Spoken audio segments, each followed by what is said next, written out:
ప్రేమిస్తూ ఉంటాడు. అందుకే యేసయ్య మన కొరకు ఈ లోకానికి వచ్చి మన కొరకు ప్రాణం కూడా ఇచ్చాడనమాట.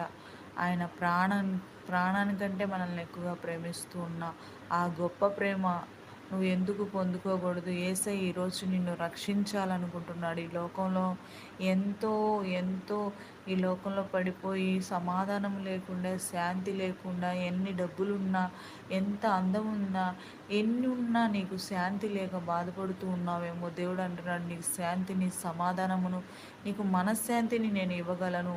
ఒక్కసారి తండ్రి అని నన్ను పిలవచ్చు కదా అని దేవుడు చెప్తున్నాడు. ఆయన్ని ఒక్కసారి తండ్రి అని పిలిస్తే నిన్ను ఎంతగానో ఆయన ఆదరిస్తాడు, సహాయం చేస్తాడు కదా.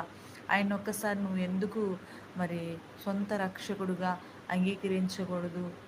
యేసుక్రీస్తు దేవుడని నువ్వెందుకు మనస్ఫూర్తిగా ఒప్పుకోలేకపోతున్నావు? ఆయన పరిశుద్ధుడు కదా. ఆయన పరిశుద్ధుడు, పరిశుద్ధుడు, పరిశుద్ధుడు. ఆయన మాటలో పరిశుద్ధత ఉన్నది, ఆయన వస్త్రములో పరిశుద్ధత ఉన్నది, ఆయన ఉమ్ములో కూడా పరిశుద్ధత, స్వస్థత ఉన్నది. మరి చూడండి, ఆయన ఉమ్ము ఒక గుడ్డివాడు, కళ్ళు లేనివాడు మరి ఒక చోట ఉంటే అప్పుడు యేసయ్య ఏం చేశారు? నేల మట్టి పైన ఉమ్ము పూసి ఆ ఉమ్ముని కళ్ళకు రాయగానే ఆ 2 కళ్ళు ఎమ్మటే వచ్చేసినాయి. దేవుడు ఉమ్ములో కూడా స్వస్థత ఉన్నదండి. ఆయన నామంలో కూడా ఎంత దయమైనా పారిపోతుందన్నమాట. చీకట్లో ఉన్న వాళ్ళని వెలుగులోకి నడిపించాడు. అలానే దేవుడు ఇప్పుడు తన బిడ్డలకు కూడా చాలామందికి ఆయన మార్గాన్ని చూపించి వెళ్ళారు. ఆయన ఆ మార్గంలో వెళ్ళినోళ్ళు ఎప్పటికీ నష్టపోయింది లేదు.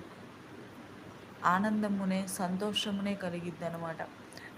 కొన్ని శ్రమలు వస్తాయి, కొన్ని బాధలు వస్తాయి, కొన్ని వేదనలు వస్తాయి. ఆ వేదనలు, బాధలు అన్నీ దేవుడే తొలగిస్తాడనమాట.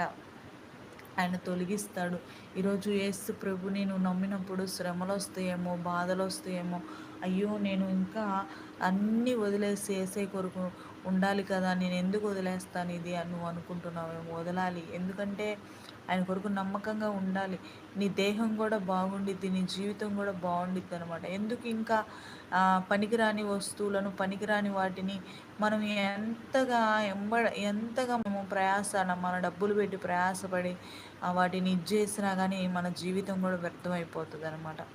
నీ జీవితం కూడా వ్యర్థమైంది. ఎందుకు ఒక్కసారి ఆలోచిస్తే నీకు గమ్యం తెలిసిద్ది అనమాట. ఒక్కసారి ఆలోచించు, జ్ఞానంతో ఆలోచించు. అబ్రహాము ఎన్నోసార్లు మరి ఎన్నెన్నో వాటికాడికి వెళ్ళి ఎన్నెన్నో చేసి మరి తన ప్రయాస వ్యర్థపరుచుకొని చివరికి ఎక్కడ దేవుడు ఉన్నాడు, నాతో మాట్లాడిన వాడే నా దేవుడని మరి ఎంతగానో ఏడుస్తూ ఉన్నప్పుడు యేసయ్య అబ్రహామా, అబ్రహామా అని పిలిచారు.